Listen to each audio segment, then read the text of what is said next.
సహోదరి సహోదరుడా, ఈరోజు తిమోతి లాగా నువ్వు ఏడుస్తున్నావు, పైకి నవ్వుతూ కనబడుతున్నావు, కానీ అగ్ని పర్వతాలు బద్దలవుతున్నాయి. చేతిలో డబ్బు లేదు, పిల్లలు పెరుగుతున్నారు, ఉద్యోగం లేదు, అప్పులు పెరిగిపోతున్నాయి, పిల్లల పెళ్ళిళ్ళు కావటం లే, భయం భయం, ఆర్థిక సమస్యలు, వడ్డీలు కట్టుకోలేని భయం, నిందలు అవమానాలు పోరాటాలు, నిరీక్షణ లేని స్థితి, గమ్యం కనబడటలే,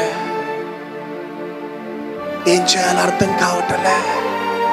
ఈరోజు తిమోతి లాగా నువ్వు ఏడుస్తున్నావు,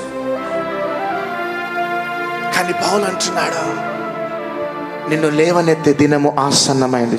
ప్రభుకు అసాధ్యమైనదంటే ఏది లేదు.